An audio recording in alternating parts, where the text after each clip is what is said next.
আল্লাহর অলির দরবারে আসছে, মানতে রাজি না, কিন্তু যে কিছু সময় যে নেক সোহবতে যে বসেছিল এটার অ্যাকশনটা পরে দেখা দিচ্ছে। সুবহানাল্লাহ। নেক সোহবতে বসা এটাকে কোরআনে বারবার বলছে, এমনি বলে নাই, একটা জায়গায় নয়, দুইটা জায়গা নয়, কয়েকটা জায়গার মধ্যে বারবার বলছে যে সামান্য সময় তুমি নেককারের পাশে বসে থাকো, তোমার দিলের হালাত পাল্টিয়ে দিবে। এখন না পাল্টিলেও সময় মতো দেয়, দেখবে যে ইনশাল্লাহ তোমার দিল পাল্টে গেছে। এটা অনেক বড় ফায়দা, অনেক বড় ফায়দা। रिश्ते माँ गर्दनम अफगंदा दोस्त, रिश्ते माँ गर्दनम अफगंदा दोस्त, मी बुरद हर जाके खातिर खायोस्त, तिश्ने गागर आब जुयत दर जहां, आब दर बालम जुयत तिश्ने गा। अल्लामा जमालुद्दीन रूमी रहमतुल्लाह अलैहि, अल्लाह वाला बुजुर्ग। রুমিকে, রুমির নাম শুনে নেই এমন মুসলমান খুব কম আছে। জালালউদ্দিন রুমি রহমতুল্লাহ, তার সেই কিতাবে লেখা আল্লাহ পাক দুনিয়ার মধ্যে দেখেন গরু, ছাগল, ভেড়া, বকরি এগুলাকে অনেক সময় গলার মধ্যে রশি লাগাইয়া ধান খাওয়া, এটা খাওয়ায় সেটা খাওয়ায়, যেই দিকে মালিক টানে সেই দিকে যাইতে বাধ্য। এটা দুনিয়ার একটা মিসাল। তিনি বলতেছে, হে জগতে ইমানদার মুসলমান ভাইয়েরা শুনে রাখো, গরু ছাগলের গলার মধ্যে যেরকম রশি লাগাইয়া তুমি টানলে তোমার কথাই শুনে, জমিনের মধ্যে আল্লাহ পাকের এমন কিছু মহব্বতের বান্দা আছে, আল্লাহ পাক তার গলার মধ্যে মহব্বতের রশিটা লাগাইয়া ওই বান্দাকে আল্লাহ টানতে থাকে।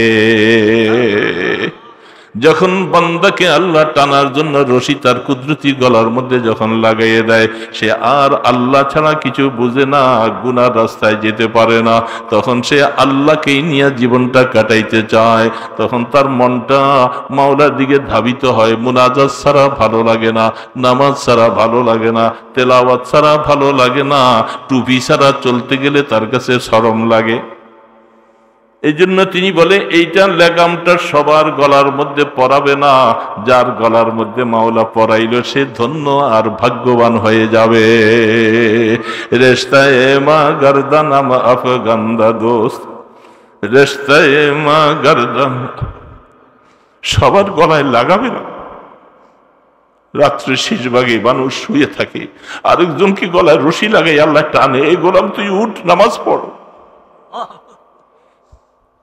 তুই উঠ, নামাজ পড়, ঘুমাইয়া রসিস কেন? এই জন্য কাহাকেও রশি ধরে টানে উঠায়, আর কাউকে উঠাবে না।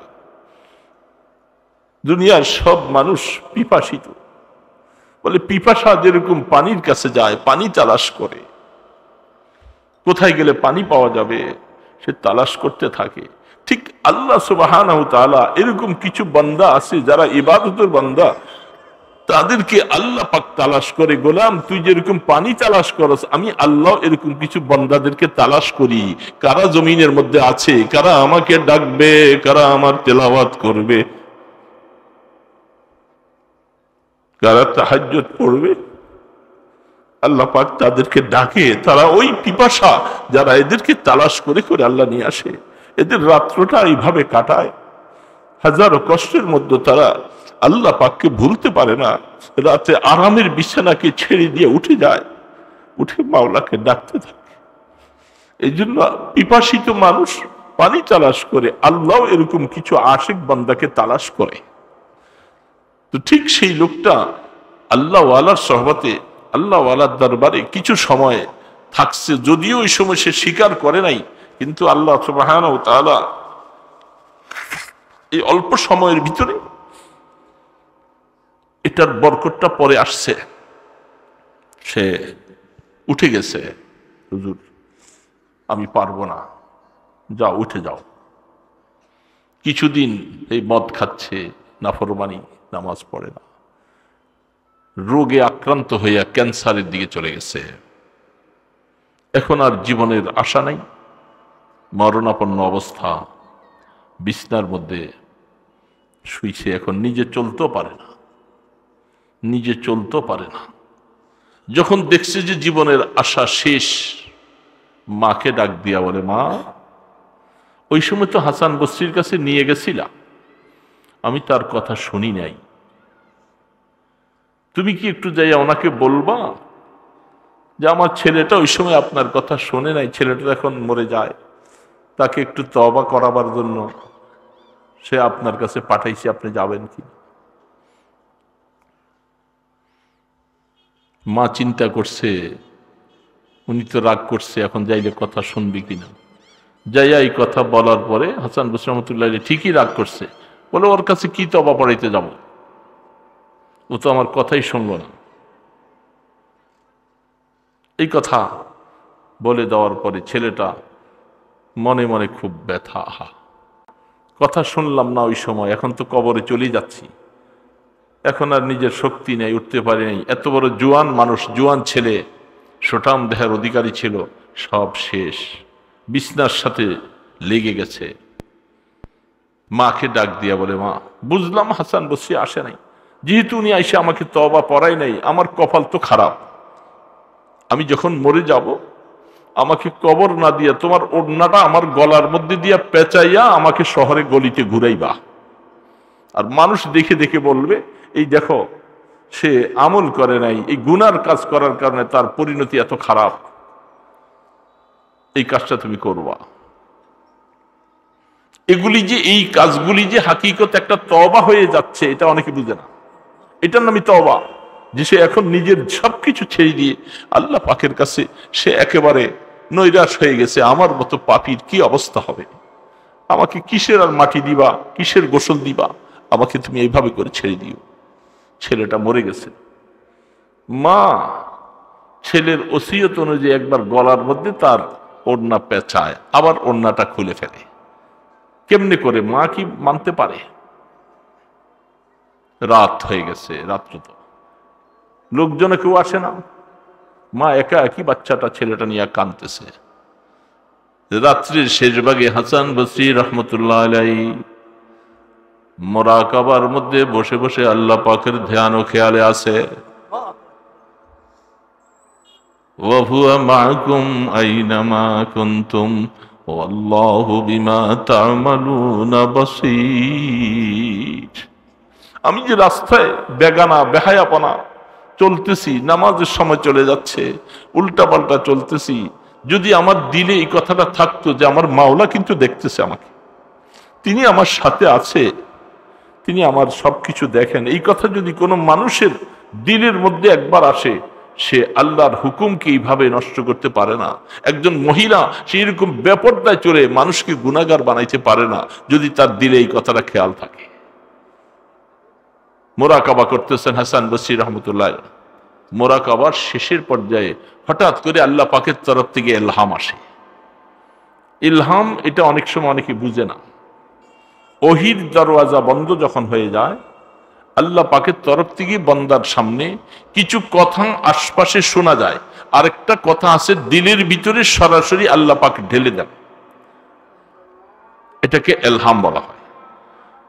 হাসান বসরি রহমতুল্লাহ আলাইহির কাছে ইলহাম আসলো, হাসান বসরি, ওই ছেলেটা তো মারা গেছে, যে ছেলেটা তোমার কাছে আসছিল তুমি তাকে আমলের কথা বলছিলা, সে শুনে নাই, সেই ছেলেটা মারা গেছে।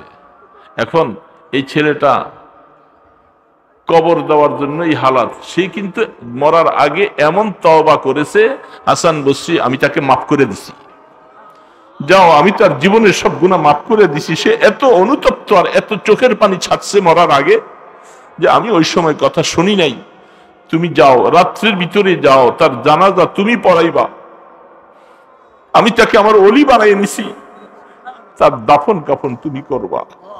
রাত্রে গভীরে হাসান বসরি রহমতুল্লাহ আলাইহি এই বুড়া মহিলার দরজা নক করেছে, অবাক হয়ে বলছেন, হুজুর আপনি? বলে, হ্যাঁ আমি আসছি। আসলে কেমনে জানলেন আমার ছেলের কথা? আমার আল্লাহ জানাইছে তোমার ছেলে একটা খাঁটি তওবা করেছে, এই তওবার কারণে আল্লাহ তাকে মাফ করে দিয়েছে, আল্লাহ তাকে মাফ করে দিয়েছে। এই জন্য মানুষের জীবন যে কখন পরিবর্তন হয় বাবা, এটা বলা যায় না।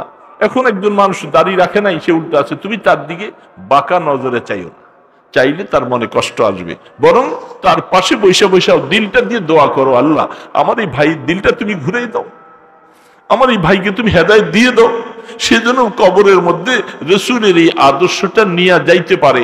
আল্লাহ তুমি তাকে তৌফিক দাও।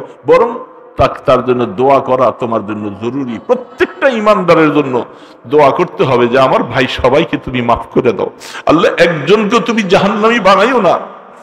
আপনার চোখের সামনে যদি এখন ঘাটে যাইবার সময় রাস্তার পাশে একটা কুকুরের গায়ের মধ্যে যদি আগুন ধাউ ধাউ করে জ্বলে, আর আপনি জেন্টেলম্যান ভদ্র মানুষ যাইতেছেন, বলেন তো আপনি এমন একটা পাষাণ হৃদয় কি আপনি পারবেন এই কুকুরটার আগুনটা নিবানো ছাড়া আপনি পাশ কাইটা চলে যাবেন? পারবেন? আপনি মানুষ ডাকবেন, আসো, আহা কুকুরটা কে আগুন লাগলো, কেমনে লাগলো, পানি ব্যবস্থা করো, এটা আগুনটা নিবারের চেষ্টা করো। একটা কুকুরের গায়ে আগুন লাগা, এটা যদি আপনি বরদাস্ত করতে না পারেন, কিয়ামতের ময়দানে জাহান্নামের আগুনে আপনার একজন ভাই জ্বলবে, আপনি কেমন মোমেন হলেন? আপনি কি করে সহ্য করবেন? সে কি করে সহ্য করবেন? এই জন্য আপনার দিলের মধ্যে আশা আসবে, আল্লাহ আমার ভাইরা যারা উল্টা পাল্টা চলতেছে এদেরকে তুমি মাফ করে দাও, হেদায়েত দিয়ে দাও, হেদায়েত দিয়ে দাও, একজনকে তুমি আগুনে ফালাইও না। এই জন্য আল্লাহ রসুল যেখানে বলছেন আমার একটা উম্মত জাহান্নামে থাকা পর্যন্ত আমি আল্লাহর কাছে খুশি প্রকাশ করব না, আমার উম্মত জাহান্নামে থাকবে, আমি তো খুশি কেমন করে হই? ওয়ালা সাউফা ইউতিকা রাব্বুকা ফাতারদা। এই জন্য ভাইরা প্রত্যেকটা ইমানদারের জন্য জরুরি নিজের জন্য দোয়া করা, আরেকজন ভাইয়ের জন্য দোয়া করা। আল্লাহ সবাইকে মাফ করে দাও, আল্লাহ সবাইকে মাফ করে দাও। বলতে পারবো না ভাই, কোন মুসলমানের জন্য জাহান্নামের কামনা করা এটা কোন মুসলমানের জন্য জায়েজ নাই, এটা হারাম। সমস্তকে, হ্যাঁ একজন গুনাহ বেশি করছে, একজন গুনাহ কম করছে, আর আল্লাহ পাকের কাছে চাওয়ার মতো চাওয়ার সময় হলে তো মুহূর্তের ভিতরে আল্লাহ মাফ করে দিবে। তো আল্লাহ মাফ করে দিলে তোমার অসুবিধাটা কি? এই জন্য সবার জন্য উদার মন চাওয়া দরকার। তো ছোট্ট কথাটাই শুধু বলছি, সূরা ওয়াকিয়া তো আমরা অনেকে পড়ছি, আজকে অনেকেই পড়তে পারি সূরা ওয়াকিয়া। এই সূরাটার মধ্যে আল্লাহ পাক অনেক কথাই বলছেন। যারা দুনিয়ার জীবনে নিজকে অহংকারী মনে করে, অনেক বড় মনে করে, খাফিদাতুর রাফিআহ, সেদিন কিয়ামতের ময়দানে বড় বড় অহংকারীওয়ালাদেরকে আল্লাহ পাক তাদেরকে আমি একেবারে নিস্তেনাবুদ করে দিব, ওদেরকে ছোট করে দিব, পায়ের তলে নিষ্পেষিত করে দিব। বড়গিরি করা এটা একমাত্র আল্লাহর শান। কোন মানুষের জন্য বড়ত্ব দাবি করা, মনের ভিতরে এটা জায়গা দেওয়া শরীয়তে জায়েজ নাই, হারাম। বড়ত্ব দাবি করা শরীয়তে হারাম। এই কাজ শুধু একমাত্র আল্লাহ পাকের। খাফিদাতুর রাফিআহ, আল্লাহ সুবহানাহু ওয়া তাআলা বলছেন, যারা দুনিয়ার মধ্যে নিজেকে নিজে এত বড় বড় অহংকারী মনে করেছে, আল্লাহ পাক বললেন আমি তাকে একেবারে মিশাই দিব, নিষ্পেষিত করে দিব, সেদিন তার কোনো অস্তিত্ব থাকবে না। কিয়ামতের ময়দানে বাবা তিনটা দল হবে, একটা ডানপন্থী, একটা বামপন্থী, একটা অগ্রগামী জামাত।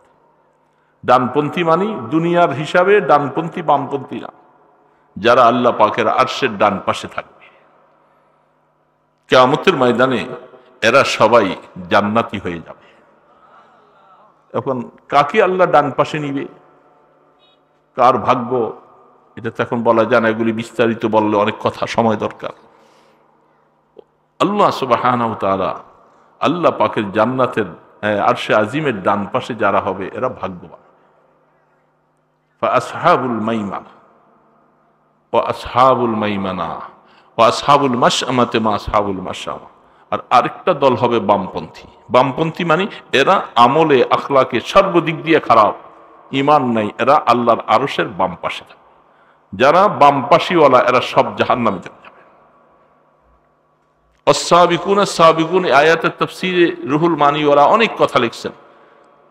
একেবারে প্রথম নবী রাসূল থেকে নিয়ে আমাদের রাসূল পর্যন্ত তাদেরকে বলছেন সাবিকুন।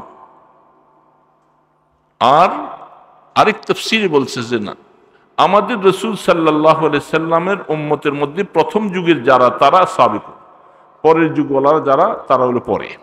এই জন্য তাফসীরের মধ্যে বিভিন্ন কথা আসছে, ওয়াস-সাবিকুন আস-সাবিকুন উলাইকা, যারা অগ্রগামীর জামাত, যারা নবী রাসূল ওলি আবদাল সোহাদা এরা আল্লাহ পাকের আরশের সামনে থাকবে, এদের মর্যাদা এত বেশি হবে আল্লাহ সুবহানাহু ওয়া তাআলা এদেরকে বিনা হিসাবে জান্নাতে পাঠিয়ে দেবে। বিনা হিসাবে জান্নাতে চলে যাবে তারা। এই জন্য বাবাজিরা, ভাইরা, বন্ধুরা, নিজে সবসময় একটু খেয়াল করব, যেহেতু আমাকে দুনিয়ার থেকে চিরিয়ে যেতে হবে, এখানে থাকবার জন্য আসি নেই, যাওয়া যখন লাগবে কিছু নিয়ে যাওয়া লাগবে। নিজে একা একই নিরিবিলি বসে বসে একটু চিন্তা করেন, যাহা যাওয়া যখন লাগবে তখন আমি কি নিয়ে যাব। আমি আল্লাহর সাথে একটু সম্পর্ক ভালো করে গেলাম না, আমি ওনাকে রাগ করাই ফেললাম, তাইলে আমার সাথে যদি আল্লাহ না করুক যদি তিনি একটু গোস্সা হয়ে যায়, রাগ হয়ে যায়, সেদিন আমাকে উদ্ধার করার মতো কেউ নেই। যদি পানিশমেন্ট হিসাবে কিছু সময়ের জন্য যদি জাহান্নামে ফেলে দেয়, তাহলে কঠিন মাসালা হবে। একটা সেকেন্ড জ্বলার মতো শক্তি আমাদের কারো নাই বাবা, কারো নেই, একজনেরও নাই। বুখারী শরীফে হাদিস আসছেন, দুনিয়ার আগুন থেকে 69 গুণ আরো বাড়াইয়া জাহান্নামের আগুনটাকে প্রজ্বলিত করা হবে। সেই আগুন সহ্য করতে পারবো না। অনুরোধ করে বলতেছি, ভাইয়েরা, বন্ধুরা, বাবাজিরা, আমাদের জীবনটা একটু পরিবর্তন হওয়া দরকার। আমরা আল্লাহকে নিয়ে বাঁচতে চাই, আল্লাহকে নিয়ে মরতে চাই। ঘাট পর্যন্ত আওয়াজ যাচ্ছে, অনেক মা বোনেরা তোমরাও আসতেছো যাইতেছো, সবসময় শোনার সুযোগ হয় না, একটু শোনো, জীবনে একটু মোড় ঘুরাও। কত আর এই ব্যাপার দুগি চলে এই রং তামসা আনন্দে জীবন কাটাইবা কয়দিন? তুমি এখন জুয়ান, বুড়া হতে বেশি দিন লাগবে না, সেই অবস্থাটা তোমার উপরে আসবে। এই জন্য তাদেরকেও কিছু কথা এই যে বলে গেলাম, যে জীবনে ঘরের মধ্যে আমলের পরিবেশ আনো। আমি যদি ডানপন্থী, কিয়ামতের ময়দানে আল্লাহর ডান পাশের জমাতে যদি হতে না পারি, তাহলে আমার ভাগ্য খারাপ হয়ে যাবে, তাকদীর বন্ধ হবে, কেউ আমাকে বাঁচানোওয়ালা নাই। সেদিন কেউ নাই, সমস্ত মানুষ উলঙ্গ হইয়া পাগলের মতো উপরের দিকে চাইছে আর দৌড়তে থাকবে ময়দান হাসরে, পরনে কাপড় থাকবে না কারো। এই জন্য ভাইয়েরা, বন্ধুরা, ছোট দুইটা কথাই বলে গেলাম, এটা আমলের পরিবর্তন হতে হবে, আমলের পরিবর্তন হতে হবে। আমাদের জীবনের পরিবর্তন যদি আমরা না করি, তাহলে আর পরিবর্তন কবে হবে? প্রত্যেকে মনে রাখতে হবে যে আমার কবর সামনে, আমার কবর সামনে আমি একা একই। আল্লাহ পাক আমাদেরকে এই অল্প সময় কয়েকটা কথা যা বলছি, বলনেওয়ালা শুননেওয়ালা, আল্লাহ সকলকে আমল করার তৌফিক দান করেন। ওমা আলাইনা ইল্লাল বালাগ। আসসালামু আলাইকুম ওয়া রাহমাতুল্লাহি ওয়া বারাকাতুহু।